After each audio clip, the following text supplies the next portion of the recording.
guys, Ronnie Calhoun here with Miss Lou Champion Spotlight. I'm excited to have my buddy, Mr. Glen McGlothin, in the studio today. How are you? I'm good, thanks, man. I'm good. I've been looking forward to this one for a long time. Been wanting to get you in here. Well, thank you. I don't know what for, but I appreciate it. Yeah, I'm gonna be honest with you. This is the first, I think, interview. We've been doing this for a couple of years now. This is the first interview I've done zero preparation for. I said I don't even want to prepare for this. I just want to have a conversation.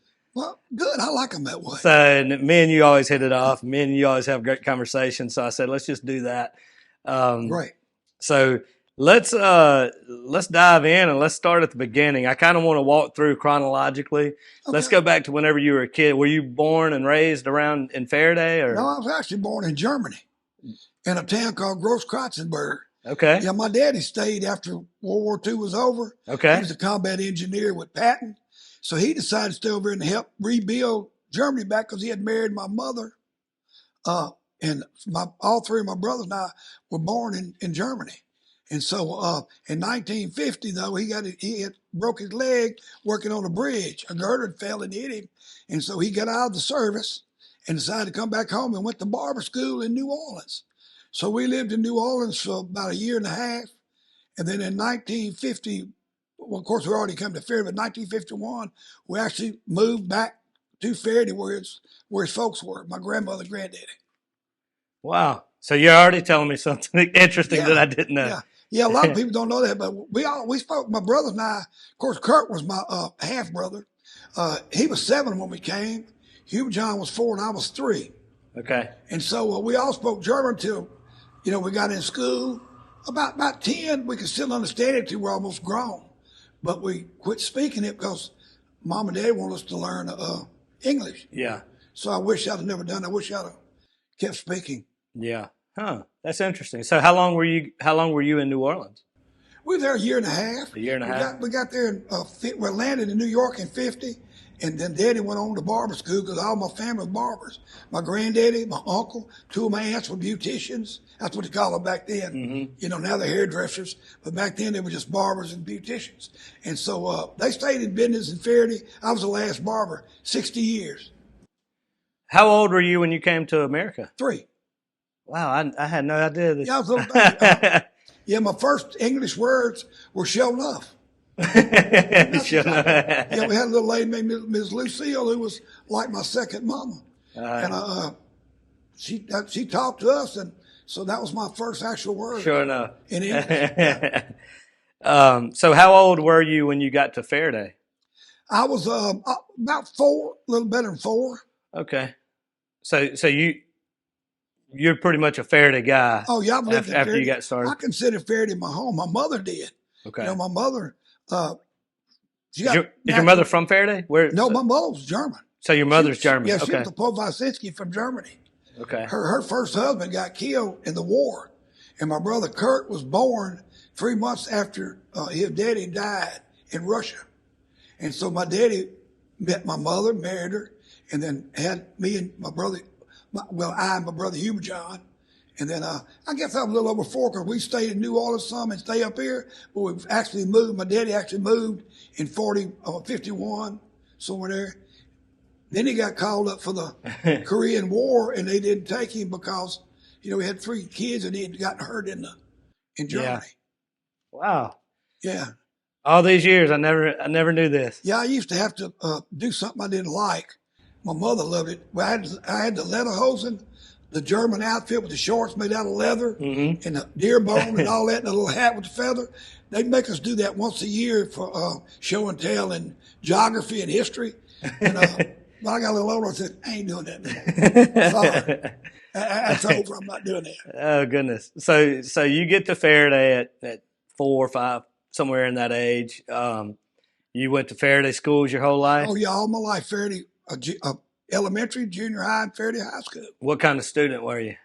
I was what I'd call cotton middling. Uh-huh. I could make good grades, and I did in some things. Some things I had no interest in, I would make sure I passed, because if I didn't, I can assure you my daddy would give me the razor strap a little different than when he sharpened it, okay? Yeah. It would have been a lot different. Goodness. So what? So did you graduated from Faraday High School? I went to Northeast for 2 years, and actually thought I was smarter and just partied. And then I got drafted, and that was my wake up call. So you graduated from Faraday in 65. 65. Left Northeast at 67. I didn't leave. They asked me to leave. So back then, you didn't enroll in the military. They called you and said, "Hey, you're right." You're They drafted me. They drafted you. Yeah, I was eligible for the draft. Yeah. Funny thing is when the number, what do you call it, lottery number thing came out, my number was in the 250s area. I would have never went. But it's all right. My brothers went and I went. All my daddy, his brothers, my granddaddy all fought in the war, in the Army, every one of us. So I was fine with it.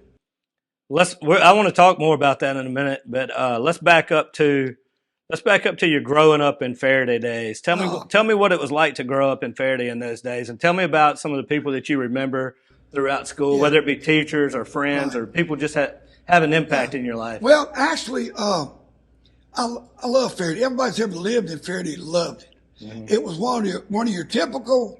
I used to call it the Mayberry of Louisiana. Mm-hmm. When I got older and just looked how things were going, because you knew everybody. Everybody knew you. And of course, I knew Jerry Lee and Mickey and all them because I lived right one block away from them. Yeah. All of them. We lived on Mississippi Avenue. We also lived on the corner right by Mr. Lee Calhoun was their uncle, who was their benefactor, who bought the first pianos for them and all that. And were those guys a little bit ahead of you in school? Oh, no, they were. Let's see, 86. I'll be 76 this year at the end of the year. And so they were 10 years older than I was. So you kind of looked up to them. I thought they were great. Yeah. First time I ever heard Jerry play on the piano, I said, boy, I need to do that. I like that. Of course, I was too lazy to play piano. I think you did all right there. Yeah, I tried. Yeah. But now then teachers, Mr. Ernest Davis and Mr. Joe Quimby probably had more to do with me being a patriot than anybody, because both of them were in the Army. Uh-huh. And Mr. Woody Davis, who's a long-term mayor. I wound up being a barber. I wound up cutting all the people that taught me, all the men that taught me in school. I wound up cutting all their hair. Even though I had long hair, which they didn't like, but I said, hey, I put my time in. Yeah, that's right. My hair is my business. That's right. I've done mine. That's right. Yeah. So you can get on me about anything, but not my hair. Yeah, that's right. So that's some of the teachers who kind of made an impact on you. Well, they taught history. All of them, and geography and all that. That's why I liked them so much. They taught the stuff that I loved. And that's why I went to Northeast. I was actually going to be a history teacher. Okay. Because I loved it. Let's talk about a little bit. You touched on Jerry Lee and Mickey and all those guys. Jimmy Swaggart. David Beatty, the other preacher. I knew him real well. Matter of fact, I lived across the block from him, 1 block from Jerry, and 5 blocks from Mickey. Mickey lived right beside my grandparents. So what were those guys like? Did they treat you? Were they good to you? They were just kids. I mean, just teenagers. Mickey and Jerry Lee would probably do just about anything that they'd try anything. Jimmy knew he couldn't. I mean, he knew. See, because my grandmother and all my aunts and all went to the Assembly of God Church with Mickey. My family, my dad and us, we were the only one raised Catholic. Okay. So we'd go to Mass at 9 in the morning, and we'd actually sleep through it. I'm sorry to say that. Because, Catholics can't sing. I love them. Don't know I'm a Catholic. Please don't get mad at me. It's all about harmony, and all that. And they never got divorced and all that, the priest did. So they don't know what the blues is. They don't know. So I go down to the Pentecostal church. Shoot. My family be jumping pews. They had a whole band, tambourine, had a party going on, drums. Right? Yeah. Look, you couldn't sleep. It was fun. I mean, church is supposed to be fun. I can assure you it was fun. Yeah. And not that I didn't learn anything about Jesus and God at the Catholic Church. But down here, I'm going to say it again, it was fun. Yeah. The music got you. The music. That's what got me. That's when I really started liking music. Yeah. Because I saw Jerry Lee and Mickey have been playing church. Yeah. Well, it's hard to compete. Look, in hindsight, it's hard for another church to compete whenever you've got young Jerry Lewis and young Yeah, Mickey. yeah, These guys are going to go out and change the world in exactly right. music. Yeah. Well, we went there until we were teenagers. Till my grandmother and granddaddy passed away, both of them. My grandmother died in 1955, believe it or not. And my granddaddy didn't die. I think he died in 1970. Okay. So, but I really enjoyed that, doing that. What about have you stayed? Did you stay? I know Mickey and Jerry Lee have passed, but did you have any contact with them throughout the years, or Oh was yeah, it just a oh okay? yeah. Jerry Lee, we played the band Easy Eddie. We opened for him twice, Okay. and then we played with Mickey 2 or 3 times, opening up for him and everything. And then a couple times his band couldn't make it. We played for some fundraisers around here. We did that as Easy Eddie, the Party Rockers, and Juke Kaleidoscope, the Okay. whole band. Yeah. So yeah, I've been knowing. Well, I knew him longer actually because Mickey was close in Texas. Jerry Lee moved off to Memphis and Nevis, Mississippi. But I still got to see him when he came home because Yeah. I lived right beside his aunt and uncle, Okay. and Sherry McMahon, the mayor. Yeah, that's right. Yeah. That's my best friend of all times because we live beside each other Yeah. on right on Mississippi Avenue there. Yeah, that's awesome, man. It's funny whenever people come here to Natchez, and a lot of people come here for that. Yeah. And then there's others that aren't aware that those guys are from so close to Right. here, and they're like kind of blown away with this whole area. They're like, man, Yeah. there's a lot going on. You know? Well, I like the fact that they were. I think Jerry Lee. I think they said that Jerry Lee was born in Natchez in a hospital, and so was Mickey. But I tell them, I said, well, we got you beat. They were made in Faraday, okay? That's right. That's They right. started their journey to life in Faraday. In Faraday, that's right. I don't want to get in deeper than that, but that's it. Yeah. So before we move on past those guys, are there any funny stories or any good stories that you'd like to say about any I of still them? like the story that I always went to the barbershop when they all went to the pool hall. Jerry Lee went in because Mr. Elmo, his daddy, was shooting pool. He loved shooting pool. So did my daddy and granddaddy and my uncle. And they went in there, but Jimmy had to sit outside in the hallway looking through a window. And they got a picture at the museum of him looking in there because he knew he was not going to go in that. Look, I'm going to tell you something. His mother and daddy, they knew where he was going. He was going to be a preacher no matter what. And they told Jerry Lee, you can come on in. Well, they had Jerry Lee and Mickey both in church. Then Jerry Lee actually went to, a Bible school. But he honky talked himself right out. And Mickey, he went to church as long as his mother, made him. Then when he moved at like 18 to Pasadena, Texas. Yeah. I think he went to church, but he didn't. But he always come back and visit, yeah. And he played when they asked him. You know how that goes. Yeah. Do you remember him playing any bars around town or anything? I was too young. Yeah. Now, I did hear him in Haney's big house because Mr. Haney and I were real good buddies because my brothers now, they were older than me. My older brother, 6 years, my other brother, a year and a half. And we delivered newspapers all our junior high and high school years. We delivered newspapers like all the way to my brother went to school, the other brother. And then when I graduated, we delivered newspapers all those years, 5 different papers. Natchez Democrat, Monroe Morning World, Monroe Evening Star, Alexander Town Talk, Alexander Evening, and then we delivered to Picayune on Sundays. That's how we made our money. Our daddy just didn't have a lot of money to give us, but he was going to give it to us anyway. Even if he had it. He thought we ought to work. Yeah. Hey, look. Maybe. So we delivered newspapers. I don't think he was wrong, right? So I got to be a friend with Mr. Haney because I used to deliver his paper and go get his money on my bike. So I get to sit in the back. And I could and listen to, and then Jerry Lee went in there one day and I just happened to go. But I heard all kind of people play. Yeah. Wow. You got any of the people that you remember playing? That's why I like the music. Back when I first grew up. Is that where you started? But yeah, church and I was a rhythm and blues guy. Okay. I like soul music and rhythm and blues and old blues. And then I got into it. Well, naturally, rock and roll came out and I liked it, naturally. And then when the Beatles came out, I loved it. I just liked the difference in the music. But then I like all genres of music. I still like gospel. I like some opera because some of them they got angel voices. What are you going to do, man? Yeah. You got to listen to it. That's right. So you start, who would you say your musical influences were that got you going in music? Oh well, I think B.B. King, Ray Charles, I love Ray Charles. the Temptations. After later I was bigger. Temptations, Four Tops, especially like in the years. Of course, I guess I was a teenager probably then. Yeah, I know I was. I like Marvin Gaye and Luther Vandross and all them guys. I like that kind of music. I still do. I just loved it, man. So I know some of that definitely is, but would you consider all of that like Motown, or is it? Well, back before though, it was called soul music Okay. and rhythm and blues. And then when Motown hit, Okay. I guess it was time to change, to make it, where everybody know it, since Motown was a record company who was very famous. They named it Motown music. But it's still rhythm and blues to me. Just like blues, my daddy played blues. He had a guitar. Okay. He had a guitar, and he was blues. He played harmonica. He made him a little harmonica holder, and that's how he played blues and country and western, the old stuff like Bob Wells. Bob Wells. Uh-huh. He loved all that stuff. Yeah. Hank Senior.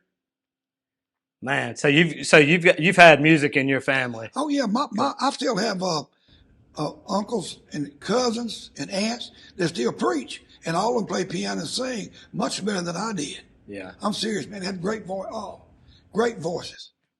Well, let's talk about your music career. What was your first band? Do you even remember it? I guess you could call it a career. Hey, look, it's a career. Because I did it. That's right. On weekends and afternoons. It was a career. From the time I was 14 until 2015 is when I actually quit. Well, except for being in Vietnam, and 10 years I took a break in the middle of all that. I just didn't want to play music anymore. Just got tired of being not home. Yeah. But I actually started at 14 with a band called the Compels. That was German for the band. And I played with these guys. And then I played with an all-black band. I sang with them for a while, with Richard Lou and Clifton and all them. I played with them for a while. And you know how it was back in those days. Let's just be honest about it. Playing with a black band, some people, but to me, it was the music. It wasn't darn who they were, man. It was about playing good music. That's right. It was music has bridged a lot of gaps. Well, it transcends all cultures, as far as I'm concerned. That's right. And I loved it. But then I wound up with a band over here in Natchez when I was like 15, 16 years old. Tommy Eastman and a couple of guys from Day, one from Faraday. And we played at a couple of clubs. I was too young to get in, so they let me in. I just had to lie about my age. And we played there. And then in high school, 64, I think it was 64. I wound up getting with a bunch of good friends of mine. Was all going to school with us. And we named ourselves Juke Kaleidoscope. Johnny Silby, our keyboard player, came up. He said he saw it in a dictionary. A Jute is a Swedish warrior, and you know what a kaleidoscope is. And we thought that was kind of cool for the times because everybody named themselves Strawberry Alarm Clock. All that. And so we changed it. And we played a lot of British stuff at that time. But I always did just the rhythm blues and the soul music because I can't sing country. Listen to my voice. I ain't got no country song. And I sure can't sing rock and roll. I mean, I sound like Joe Cocker on crack. You know what I'm saying? I ain't just had this voice lately. I've had it since I was about 12. Oh, goodness, yeah. It started getting, I always had a kind of a rough voice. Mm-hmm. But, so we started that band, and we played from that till I got drafted in 67. I got drafted on Christmas Eve, 1967.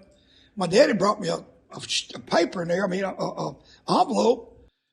He had taken out the original envelope, the one from the government, put it in the envelope. I thought it was money for Christmas. He always gave us money when we got older. And I opened it up and I said, this a joke? He said, no. I said, wow, I done got drafted. Man, I had hair. I was chasing women, I won't say all the things I was doing, drinking beer and other things. And so I went ahead and I said, this is going to be my last month to play. Because January the 10th, I was standing up in Fort Polk. I'd already had my, what do you call it? When you go in. The boot camp? No, when you whatever you call it, my physical, all that stuff. Oh, yeah. Yeah, I'd gotten drafted. I went and had all that, and I passed it. Of course, there was all kind of guys my size, 145 pounds. There was two guys from Grambling, one from LSU. He's from Faraday. One of the guys from Faraday from Grambling, and they all went home with bad knees and high blood pressure. And I'm thinking, I thought that sign said we want men. They took the boys when they took us. Yeah. I'm serious. Yeah. And so that's when I quit that band. Okay. And then when I got back from Vietnam, I didn't start playing again till 75. And that was I that played with Duke Group again, except it was Gary Caldwell and a whole bunch of different guys. so that band was still going all those Right, years they later. still, Wow. some of them still play, so I played with some of them. But then I quit in excuse me. That was them I played with before 75 is when I quit altogether. Okay. 85 when Gary Caldwell called me, who said he just got through playing with John Fred and them for years. John Fred and the Playboys from Baton Rouge. And he said, "You want to play music?" I said, "Well, I like to do it." He said, "Well, look, we're just going to do it every once in a while, you know, as a side thing, because we still want to play music." He said, "I've got guys going to play we've all played with before." I went, "Yeah." I said, "I can do that." I said, "What we're going to do?" He said, "Oh, we're going to go back and do all the classics." He said, "Nobody around here's playing 60s, 70s, all that stuff. So we're going to play it." I said, "Well, that'd be great." He said, "Yeah, matter of fact, you can do all the old songs you used to do." I said, "Well, I can do that." Well, we started out like that, and then before long, we were playing every weekend except Christmas and, well, funerals. Actually, you know, missed one playing. We'll go to my daddy's funeral and Gary's daddy and Ed Shealy's daddy, who was actually Easy Eddie. I wasn't Easy Eddie. I was Glen, but they always called me Easy Eddie because I was the front man. Yeah. Which made no sense. They just called me Glen, but they didn't. And so we started that band in 85 and quit in 2015. Oh, wow. And we wound up playing over 3,000 gigs. And for 30 years in the band, we had been together 30 years. We had 4 piano players, 4 drummers, guitar player, and bass player, the same, always. It's a pretty good run. Yeah. Yeah. And me, we were all there. And so we played 30 years in a row on New Year's Eve, played before Christmas because we played a lot of these Christmas Santa Claus parties in Natchez, and other country clubs would have them on Christmas Eve, and we did that as long as we were home for Christmas. And so we did that for 30 years. And just actually, I was losing my voice. Yeah. And in 2015? Right. It was time to go. Yeah. And Gary, they were all wanting to go. And Gary had another gig. He had started playing some because we wouldn't play it. You know, we started kind of slowing down. And so I got where really, you know, it was right for me to do it. Yeah. What would you, if you had to look back and just say what's your favorite memory, or maybe not a particular memory, but just your overall, what's your favorite thing that you got from those years of playing music? Entertaining people, because I'm a clown. I was a big mouth in high school. You know, that's what they called me. And then when I was in the car club and all the other side things I did, I earned a nickname as Mouth of the South. So I'm not, you know, I've never apologized because this is me. Yeah. I'm never going to change it. This is who I am. God made me this way, and this is where I am. I'm outgoing. I like to meet people. Mm-hmm. I meet people on the street I've never seen before, but I still speak to them. Yeah, that's right. What's wrong with that? That's right. So I love being in front. And I love it. Besides that, I'm going to be honest with you. Every guy I played in the band with, great musicians, but they wouldn't move. They all stood like they were standing in concrete, except for Fred Parker, the drummer. Jerry Williams is great. They'll move because they're drumming. But Gary moved a little bit, but the other guys, they just stand there. And I said, you know, somebody got to move. We got to entertain. And I didn't mind dancing in the first place. I had a little bit of rhythm for a white boy. And so I danced. Yeah. And so, you know, that's what I enjoyed. Now, I really enjoyed playing for high school proms, high school old reunions and stuff. And of course, I liked all the gigs we played. I just loved playing. But those were memorable because we were playing music to people that already heard it, went to school with it, lived it. That's right. So that was the best to me. Yeah.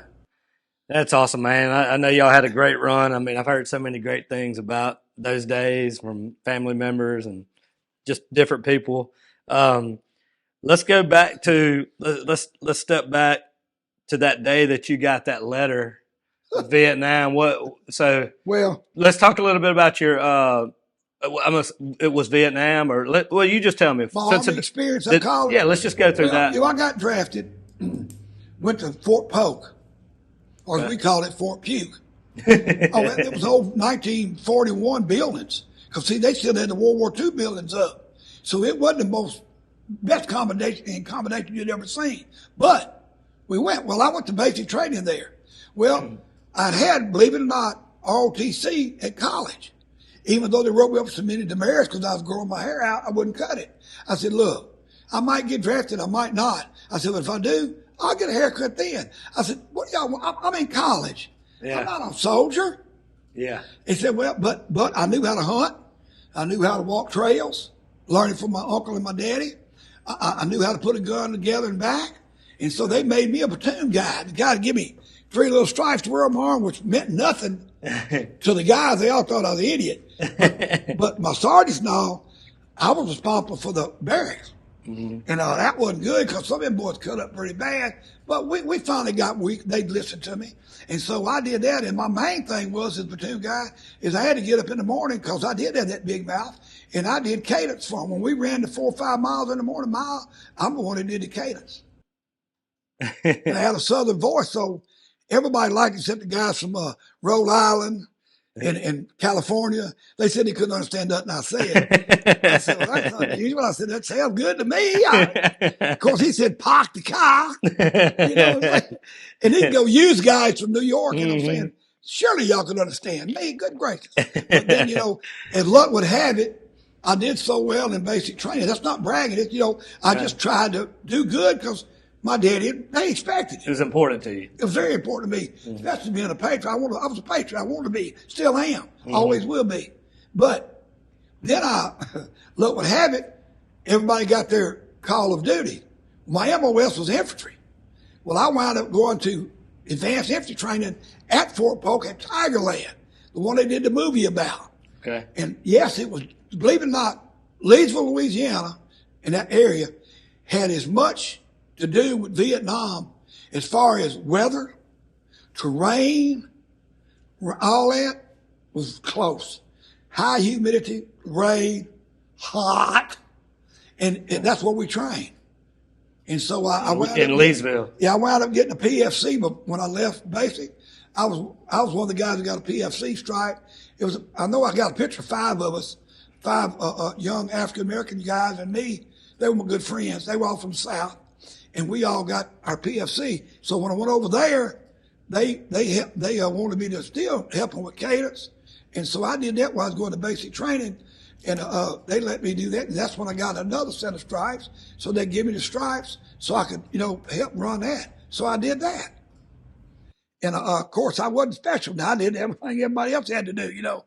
Those things were just, I call it salad. You know, they were just on there. I could look at them and go, you know, hey. But they didn't do me any good because the guy still treated me like crap. And I say crap on here, I'm sorry. No, we're all good. You know, I mean, that's what they treated me like. You know, I would have in the old days been stronger, but since the Lord, you know, tell me. So you trained over there. What was your first time to go overseas? Overseas. I know you can't say. Actually, unfortunately, you had to come home about 10 days. And let me tell you why.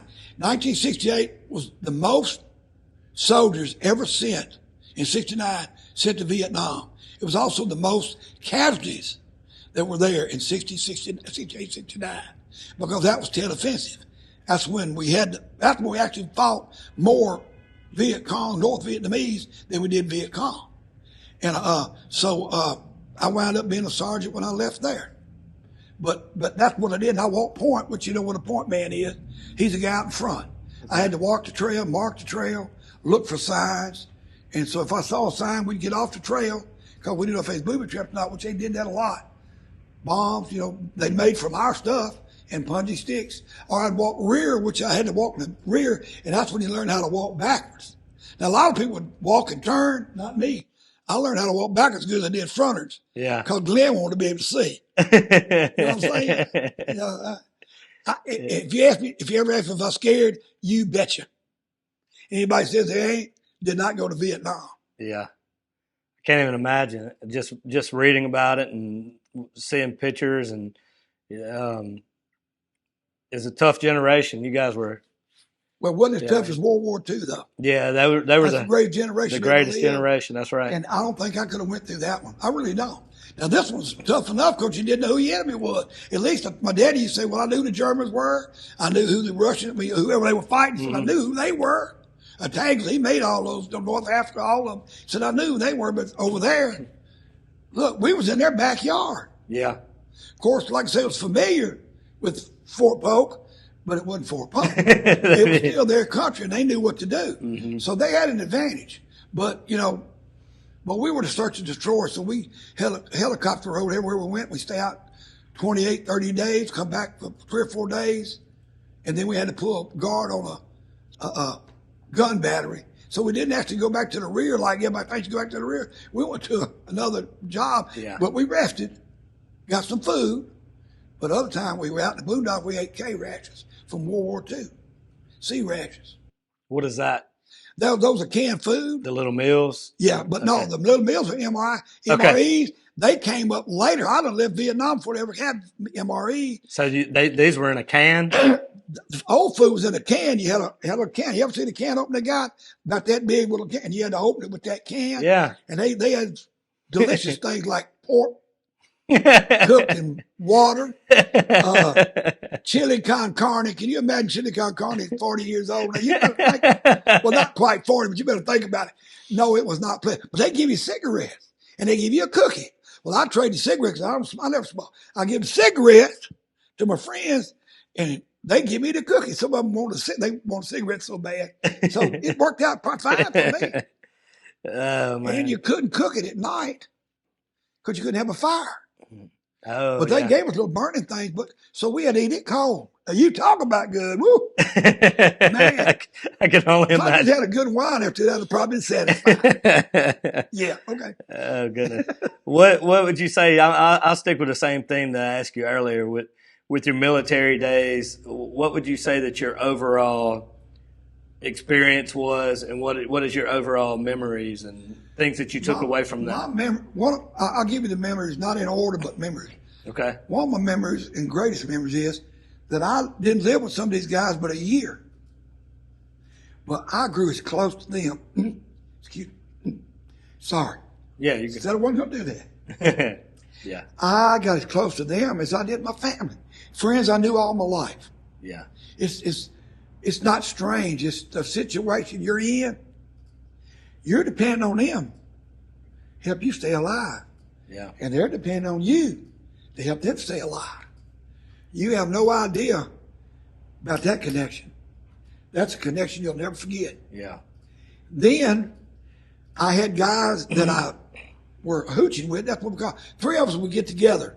We all had ponchos. We had sleeping mats. But guess what? Man, when you laid on the ground, they get a hole in them. You didn't have no patch out there, no air pump to pump them up. You just laid it down to keep from stuff sticking you in the back, and you just put 3 tarp up, and the three jackets would make a tarp.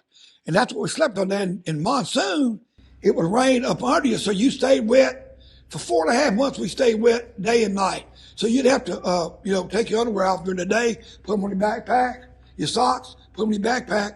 So, you try to dry them out at least a little bit. But during monsoon, you'd have to just squeeze them, put them back on. Man. But another thing is I love going to Vietnam because it's a thing I need to do because I'm an American. Mm-hmm. My country asked me to go and I went. Now, when I got back, not then for years, but now that you go back and read about the war, we could have won that war in 6 months. But we never intended to win it. But we sure got a lot of awful lot of people killed and hurt. And I'm not mad about it, but I know because we was in search and destroy. We go search a village. We take the village. We'd be there a couple of days straightening it up, finding guns and everything, and then we'd leave it. Then shoot, 6 months later, not only us, it'd be another company have to go in there and do it. So that was crazy. Like in World War II, my daddy said, when we took a village, city, or a country, everything behind us was dead. Everything in front of us, we ain't just met them yet. Yeah. I mean, that sounds cruel, but it's true. Yeah. It's a war. It ain't like a cake bake, brother. Yeah. So, but I'm proud. I'm proud of what they did in Iraq and Iran and all those places. Yeah. I am. I mean, it needed to be done. Mm-hmm. Now, were they righteous wars? No, I don't think we had a righteous war since 1 and 2. Mm-hmm. They never intended to win them. And as far as I'm concerned, that was wrong. Yeah. But I know why we did it. Yeah. And you have, you took away the positives. Yeah, I did. Because you know what? Wasn't nothing else to do. Yeah. You know, because when I was there, I thought this is where I need to be, or I wouldn't be here. So, you know, Lord don't put you places you're not supposed to be. You wouldn't trade it. No, Yeah. absolutely not. Not for some of the people I met. Yeah. Some of them were lifelong friends, except now it's way over half of the guys I was in my outfit. I kept up with a lot of them. They're all gone. Yeah. Most of them Agent Orange. So Agent Orange has killed more when they come home than died in Vietnam. It's like my bracelet says, not everyone who lost his life in Vietnam died there. Not everyone who came home from Vietnam ever left there. And I've had this for years. My wife gave it to me little. Yeah. My son Bryce. Yeah. And I have worn it ever since.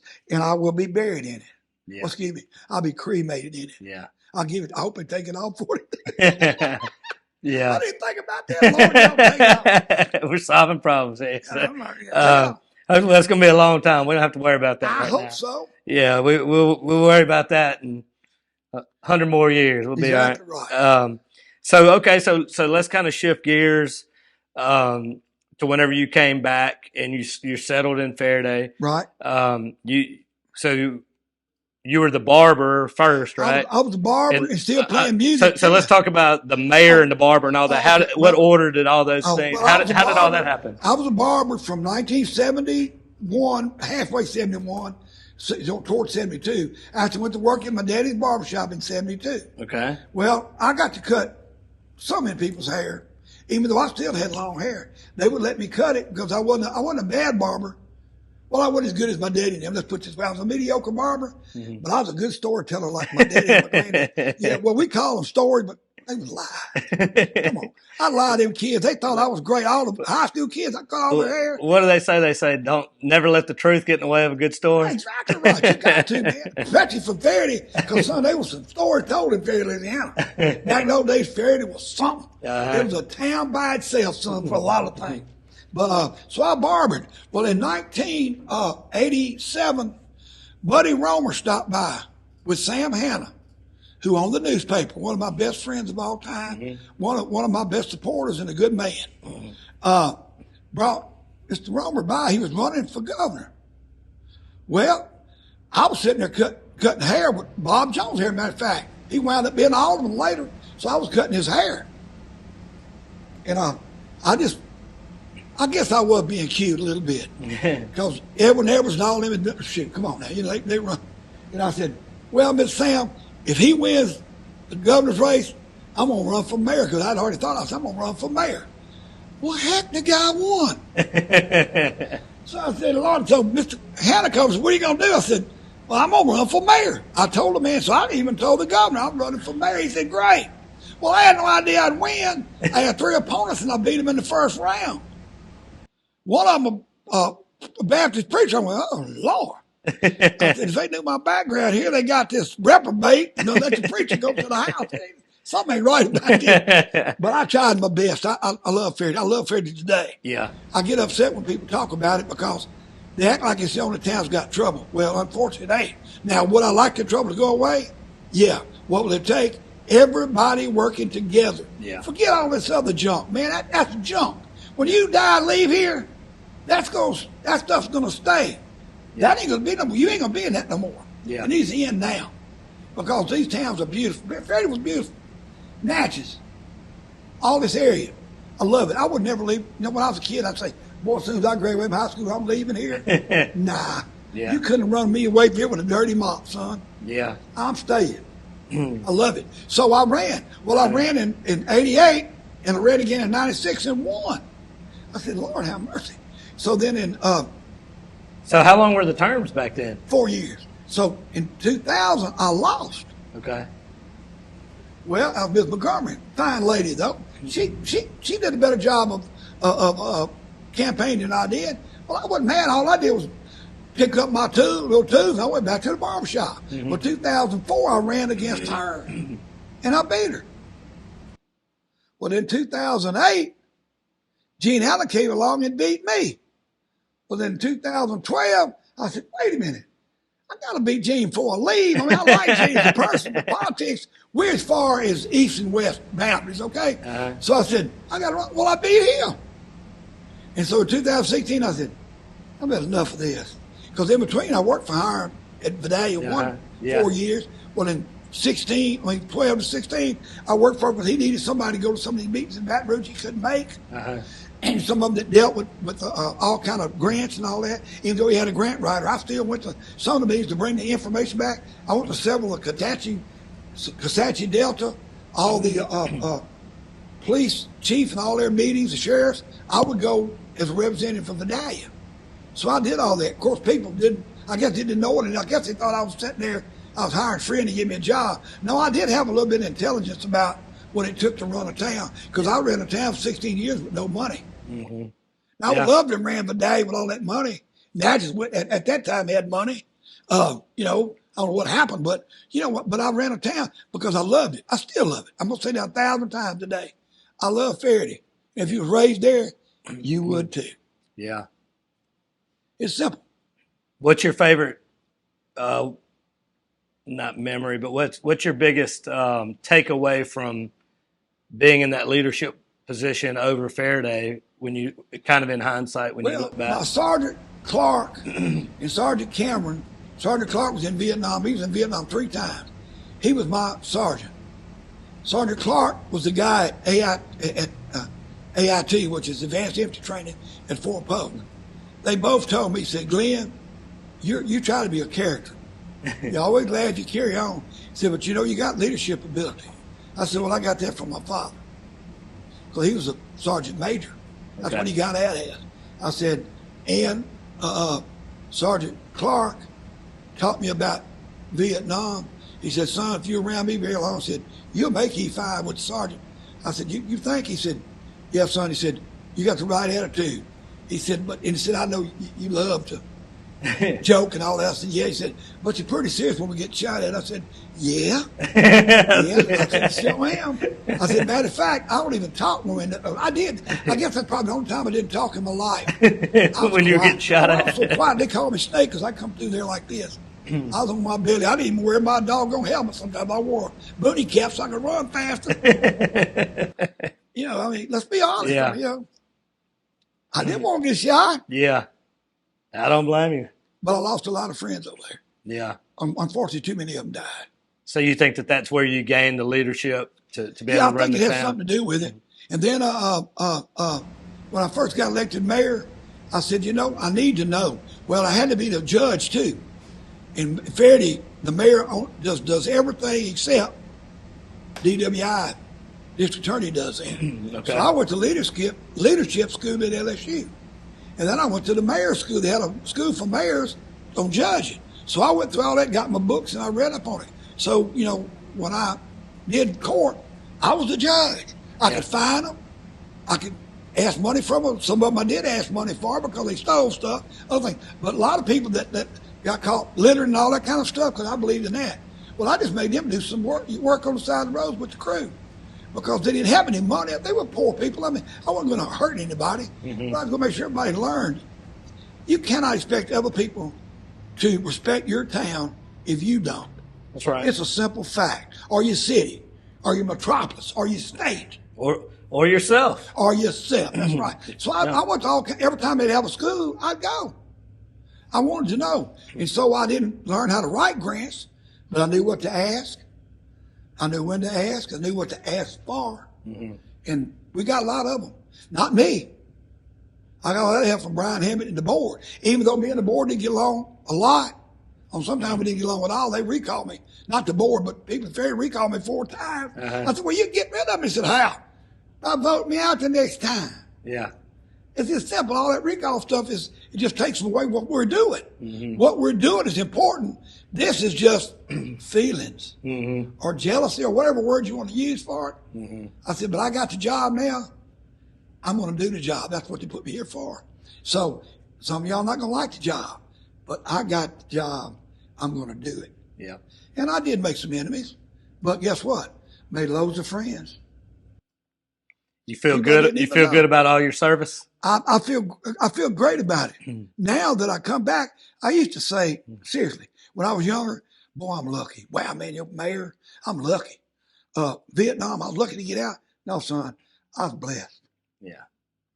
Yeah. Way more than I ever knew. It's a big difference between lucky and blessed, isn't it? Oh, absolutely. Yeah. Oh, yeah. Oh, yeah. I found something I really believe in. Well, that's a great transition into the next thing. Speaking of lucky and blessed, let's kind of come to where we are today.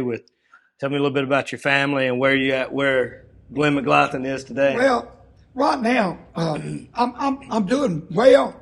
I'm not like I want to be because I never would dream I'd have to have a walker to walk. I'd have throat problem, which unfortunately just found out 3 weeks ago. The stuff's growing back on my vocal cords. It caused me to lose my voice. But, long as it's not cancer, they took the biopsies. I'll have a biopsy in 3 weeks on that. Now they want to do surgery on both of my knees and my hip. And I said, well, I want to think about that one. But right now, actually, my life's all rolled up into my son. Yeah. And my kids, my daughters, my grandbabies. That's what I'm worried about. Yeah. More than anything. Me, look, I'm just like an old horse. You just put me out in the pasture. I'm going to stay there as long as I can. And when the good Lord wants me, he's going to say, let's go. Yeah. And then all I got to do is be ready. But I'm saying, as life is though, I love life. I enjoy it. I still do. I don't rant on Facebook. I don't gripe on Facebook. I try to be positive, happy, because I am. But I just never dreamed that I would be. I used to say when I was 18, I thought 40 years old, shoot, them folks need to be an old folks home.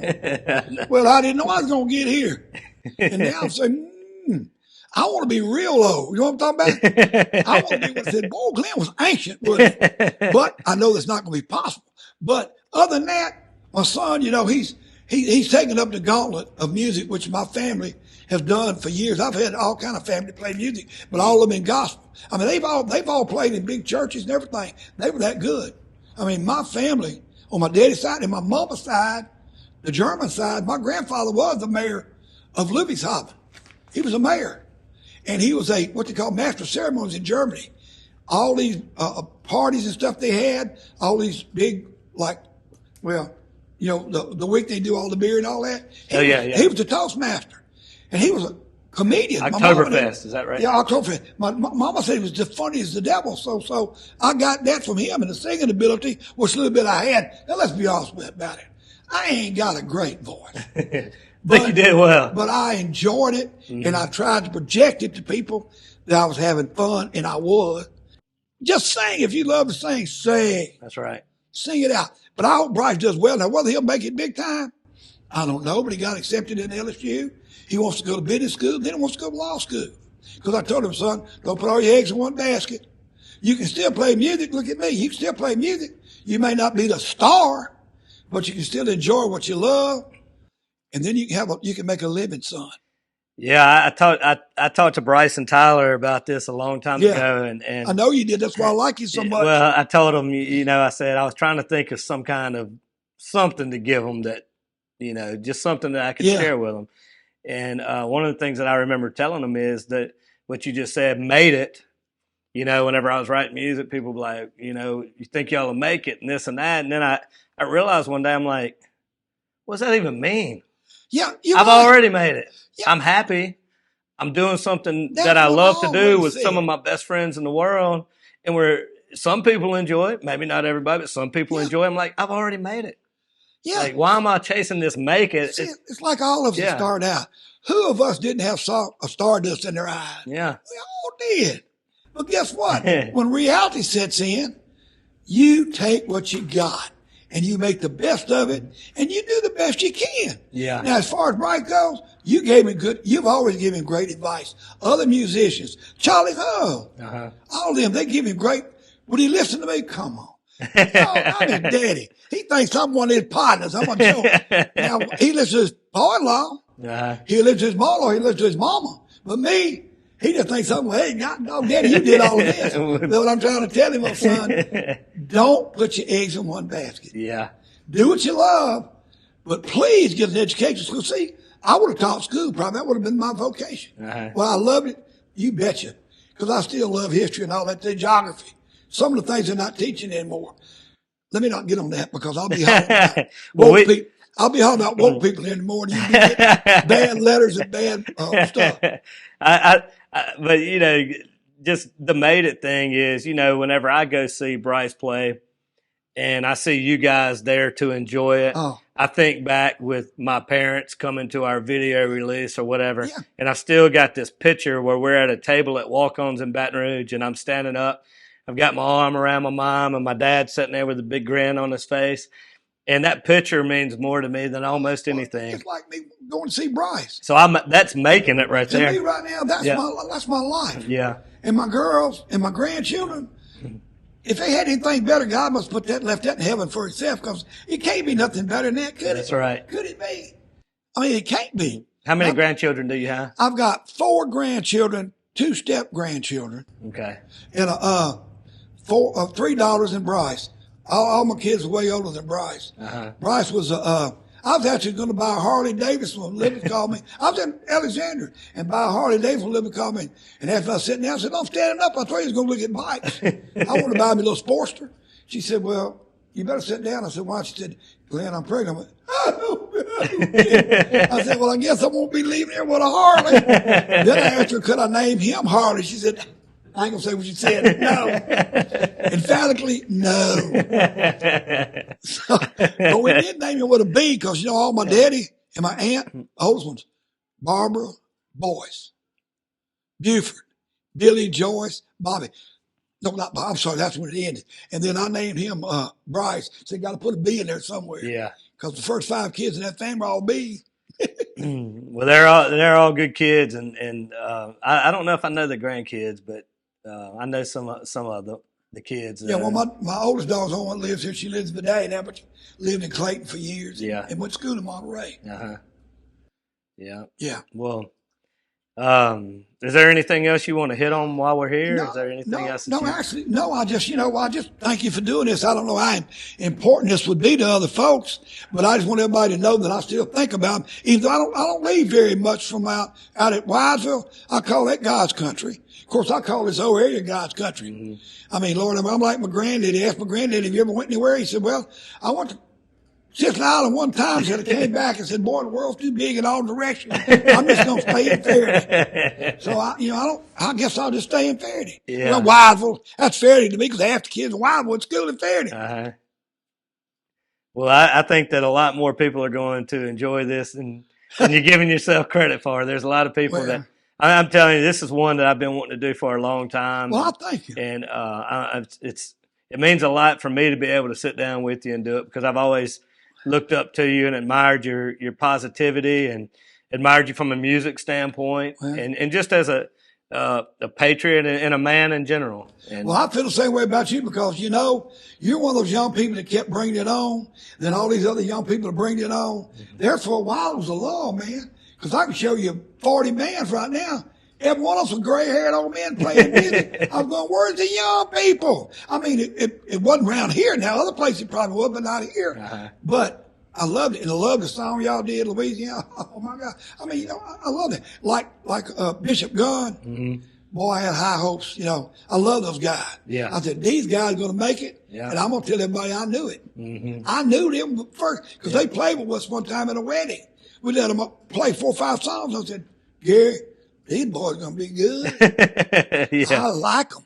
I wish they could have traveled with us and played. So they had a great run, too. There's a lot of talent around here, man. Well, Kevin Dukes is from here. He played with from Michael Jackson on up to Randy Jackson, all up. And then you got Glen Ballard, mm-hmm. who wrote, you know, some of the songs with Man in the Mirror, helped Alanis Morissette write all the songs. Yeah. Do you know Mr. Glen? Or I know Glen well. I knew Kevin. See, I used to come over to Natchez and play music I played with a couple of guys from Natchez in the old days, like 61, 2, 3, 4. I was just young. Uh-huh. But my dad would bring me anywhere I wanted to go play music. So I was in a little band. We never did anything, but we played. Yeah, Ray Kimbrough from here. Yeah. I saw Glenn was, I don't know him. I say Glenn like I know him, but I saw where he called him Glenn. I've never had the pleasure of meeting him yet, but I saw where he was recently nominated or given a big songwriting He was award. nominated for one of the songs he wrote in golly. He actually just won. He was given some kind of award for songwriting. Yeah. He won a bunch of those. Yeah. But now he wrote one of the songs from the movie Polar Express. Mm-hmm. Yeah, he's great. Yeah. And Kevin Dukes is he's played with everybody from Elvis Costello, all of them. I knew him too, because back in Natchez they were just teenage guys that knew music, but very good. Both of them are brilliant. It's amazing how much talent and how many people and has come from this area.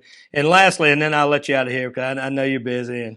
I'm busy shying the seat of a couch with my butt. But lastly, the last thing, because we are talking about the music and the talent from this area and everything. Way back too. All the way back to the 1900s, this area right here had music. What do you think? And I've had this conversation with people, and I truly believe this. These river towns. Oh. What is it about the water? It's something about Muscle Shoals. Well, this area, it's something about that water. Do you feel that way also? I don't want to hurt the rest of the country's feelings, but if you lived on this muddy Mississippi anywhere around it and ate some of the food, and I love Louisiana food better than any food in the world, but I also like Mississippi. I like Arkansas. They got good food too. Of course, Louisiana to me is the best in the West, but ain't our fault they never drank out of there or waded in the water. Ain't our fault they ain't got no blues in them. I'm sorry. Yeah. We got blessed as anybody because it's in us. I swear it's just like the marrow of our bone. It's in us. Yeah. I don't care what nationality you are. I don't care where you're from. I don't care who you are. We got rhythm in our soul, brother. That's it. It's in us. It's it. And so that's just the way I feel about it. Yeah. Well, that's, we were just talking about Muscle Shoals and then the Mississippi and all these little towns with these little rivers coming through just seem to produce so much creativity. I've been to some pretty good concerts over my days. Saw James Brown, saw Stevie Wonder, saw the Four Tops, saw them guys. Mm-hmm. But where the best music I ever heard was South Louisiana, the Cajun music. Those people have so much fun. Mm-hmm. And then go to Cleveland, Mississippi, Indianola, Clarksdale. You can get the best music you've ever heard for $5 and sometimes $0 that you're ever going to hear. Yeah. Real music. That's what I call it. I call that real music. Uh-huh. From the heart. There's a difference between singing and singing. It sure is, brother. It sure is. Now, of course, everybody's always asking, Glenn, why do you talk like this? I said, well, now it's because I've had all that throat problem. I had to stretch my esophagus and all that stuff. I said, but because everybody smoked, I didn't. Mm-hmm. But I ate a lot of other people's smoke. But the biggest thing is that I think I talk so much. My daddy said I was vaccinated with a phonograph needle, and I've never stopped turning. And so I think that's what did it. But I had like a hoarse voice in high school, junior high. And everybody said I sound like Froggy on the Little Rascals. Remember the old Froggy? Oh, yeah. That's who I sounded like. I guess I ain't going to change. I'm probably going to be like that for too long because I don't ever stop myself.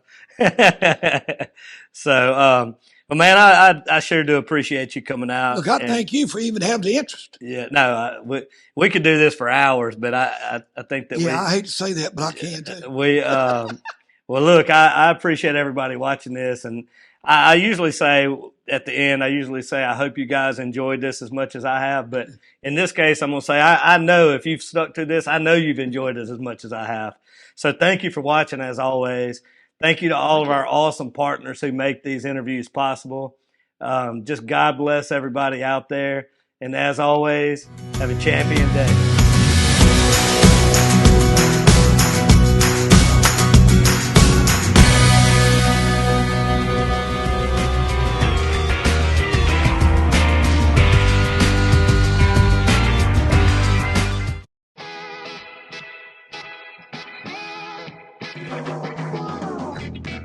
Hey guys, Ronnie Calhoun here with Miss Lou Champion Spotlight. Working hard this morning, taking some time by the beautiful pool at our awesome partners, Hampton Inn and Suites Natchez. We've got a lot going on in Natchez this summer, and if you're looking to visit, this is the place to stay. So come see Patricia and the crew. They'll take care of you. Hey guys, Ronnie Calhoun here with Miss Lou Champion Spotlight. We're out at our awesome partners, Hampton Inn and Suites, with Patricia here. We are at the renovation celebration. They've got some awesome renovations coming and we can't wait to show you. We are so excited to announce this to everyone. I can't wait for everyone to see it.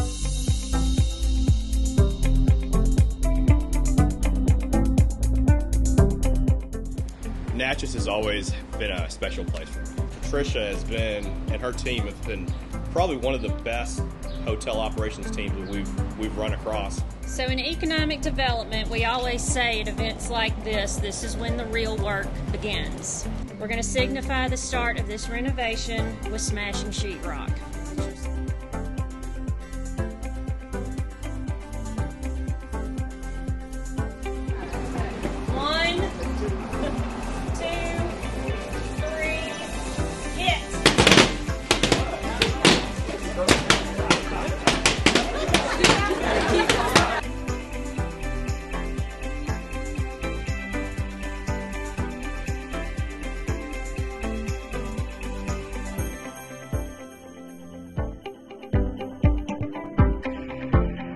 Hey guys, Ronnie Calhoun here with Miss Lou Champion Spotlight. Summer's here, and that means long hot days in the Miss Lou.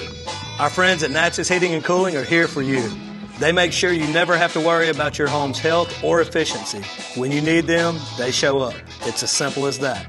So call Natchez Heating and Cooling for all of your HVAC needs.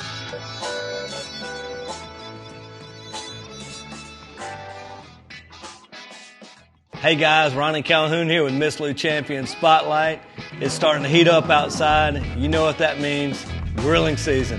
Our awesome partners at Hicks Chicks have everything you need to make this your best grilling season ever, including their awesome TNT burgers. So go see them Monday through Friday, 5 a.m. to 3 p.m. and make sure to tell them Miss Lou Champion sent you.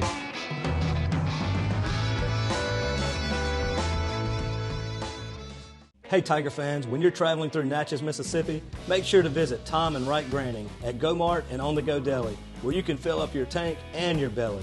Go-Mart has clean restrooms, community coffee, an awesome beer cave, and a great selection of anything you may need on your trip.